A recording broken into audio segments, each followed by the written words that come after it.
O programa a seguir é uma produção independente e o seu conteúdo é de inteira responsabilidade de seus idealizadores, não necessariamente representando a opinião editorial da Rádio Ponto e Vírgula.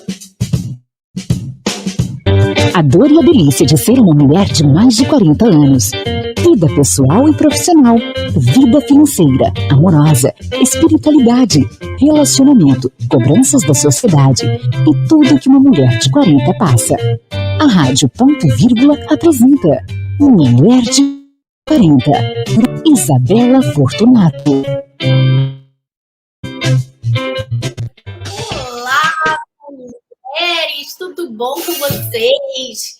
Que saudade que eu tava! Eu adoro quando toca essa musiquinha e começo a falar com vocês. Eu já sinto meu coração mais quentinho, sinto mais mulher, é isso. E hoje eu queria trazer, estamos na Copa, né? Meus cachorros estão latindo. Mas estamos na Copa e eu gostaria de falar sobre torcidas. Não, mentira. Não gostaria de falar sobre torcidas, mas mais ou menos, né?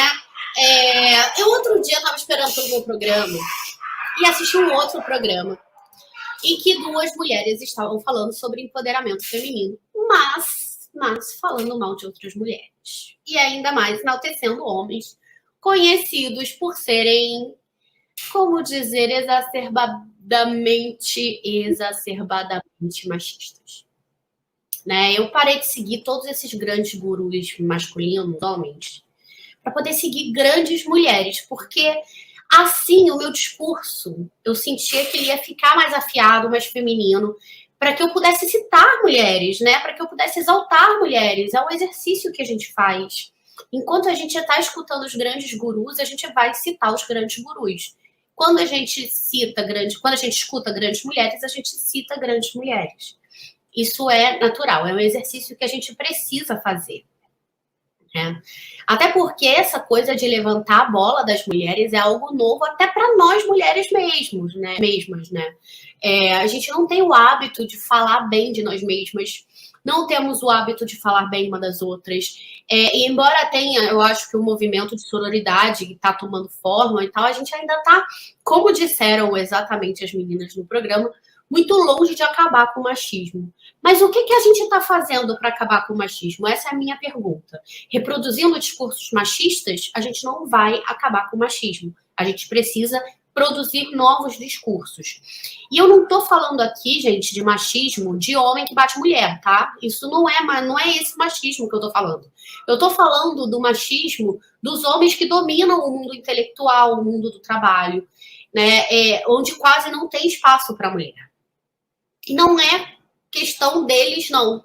Tem espaço para todo mundo. Na política, se vocês pensarem, não há mulher. Não é porque há mais homens que não há mulheres. É porque não há mulheres. Não é por causa dos homens.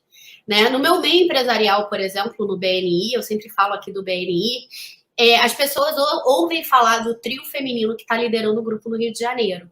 O trio feminino que está liderando o grupo no Rio de Janeiro. Somos nós. Por quê? Porque praticamente nunca teve um trio feminino, inteiramente feminino, na liderança de um grupo do BNI. E isso tem muito a ver com representatividade.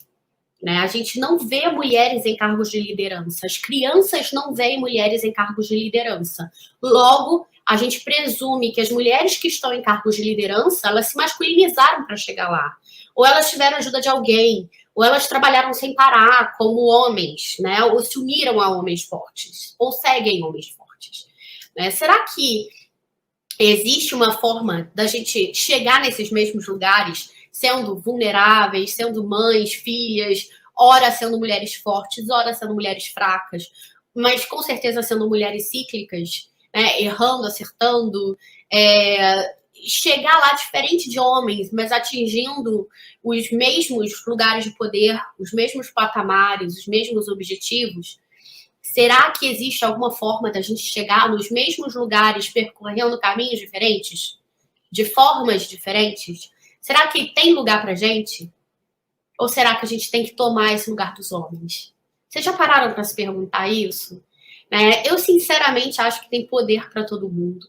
Eu sou uma pessoa que gosta de ocupar cargos de poder. Eu gosto de poder. eu gosto de reconhecimento, e eu acho que tem abundância e prosperidade para todo mundo, seja homem, seja mulher. Mas sim, é mais fácil para os homens. Por quê? Porque eles estão aí desde que o mundo é mundo. O mundo é feito deles para eles mesmos. Então é óbvio que tudo que já é conhecido hoje tem formas masculinas. Os caminhos são masculinos, né? Nós podemos citar eles o tempo todo. A gente pode tentar chegar onde eles chegaram, da mesma forma que eles fizeram. Mas vai ser muito mais difícil, porque nós somos mulheres. Nós somos capazes? Sim, mas somos diferentes, somos mulheres. Então, eu me pergunto, será que tem uma forma de a gente se unir e traçar novos caminhos? Né? Vamos supor no empreendedorismo, por exemplo. Eu vejo o empreendedorismo como uma linda deusa mulher. Mulher. É lá no empreendedorismo que a gente consegue criar nossos filhos. Né? É lá que a gente consegue uma forma de não voltar para o mercado formal de trabalho e criar nossos filhos, criar de fato nossos filhos, não sustentar nossos filhos, não alimentar nossos filhos, criar nossos filhos, dar educação para os nossos filhos. É aqui no empreendedorismo que a gente consegue dinheiro, é aqui que a gente consegue poder, esse poder que a gente está falando, né? Desculpa, gente. Tô saindo do Covid agora. É no empreendedorismo. O empreendedorismo é a base da economia mundial, gente. É a base. São as pequenas e grandes empresas que carregam a economia de um país inteiro nas costas.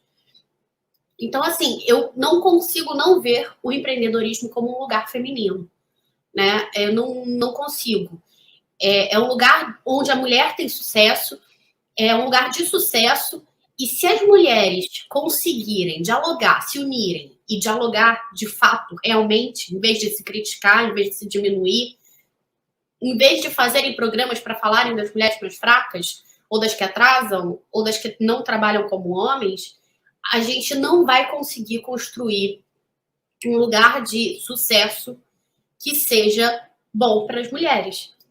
Então a gente precisa parar de fazer essa luta, essa guerra, que é uma guerra velada, não é uma guerra, a gente odeia outras mulheres, não. É uma guerra velada, e quanto mais velada, mais difícil de combater é. Em 2019, eu tive 2 mentorandas de salão de beleza. As 2 eram donas, uma era cabeleireira, a outra era manicure. Uma queria trabalhar como uma máquina. Eu sempre trabalhei como uma máquina. A outra queria trabalhar depois de meio-dia, porque de manhã ela estava em função dos filhos. O salão andou, mas só com uma delas no comando. Quem você acha que ficou no comando? A segunda. Pois é, hoje é um salão de sucesso, com a agenda lotada. Eu tenho o maior orgulho. Mas eu preciso admitir que na época eu critiquei. Não critiquei deliberadamente, mas eu não entendia muito bem como é que as pessoas iam empreender trabalhando a partir de meio-dia. Só que eu estava julgando uma mulher forte, destemida, que tinha um sonho de ter um salão que funcionaria sem ela até meio-dia e que funcionaria com ela até 8 horas da noite. Ela fez vingar. Era o seu sonho. Quem sou eu para julgar os sonhos de outra mulher? E o salão tá aí, bombando. Bombando. Hoje eu faço um esforço imenso para não criticar mulheres. Faço um esforço imenso, não é fácil, mas eu me esforço. Porque só nós, dentro do nosso íntimo, sabemos o que tem por trás de toda a luta que a gente travou, de cada vitória que a gente teve, de cada perda, de cada fracasso. A gente não tem ninguém para dividir as dores com a gente. Dizem que por trás de um grande homem sempre há uma grande mulher. Né? E por trás de uma grande mulher tem o quê? Tem um monte de ferida. E tem sempre gente pronta para tirar mais uma pedra, mais uma flecha para ferir mais, para botar o dedo na ferida, para rir das nossas feridas. Não tem uma única alma para nos amparar.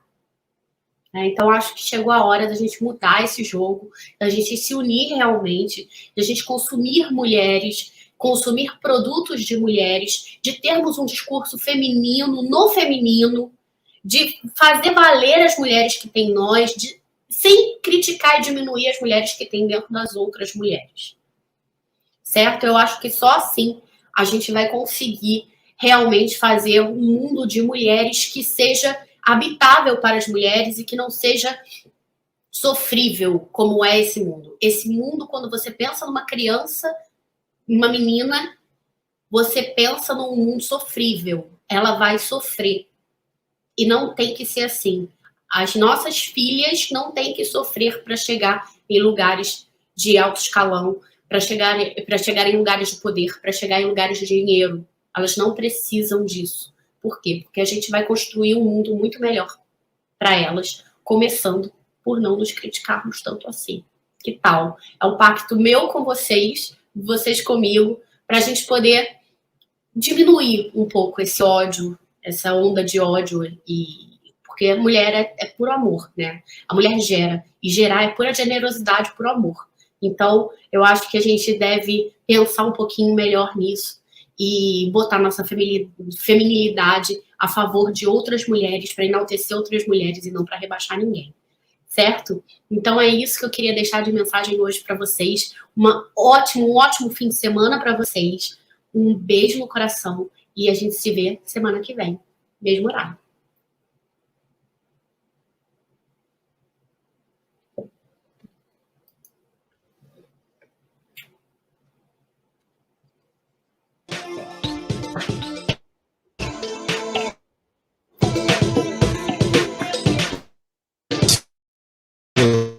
Porque não acaba.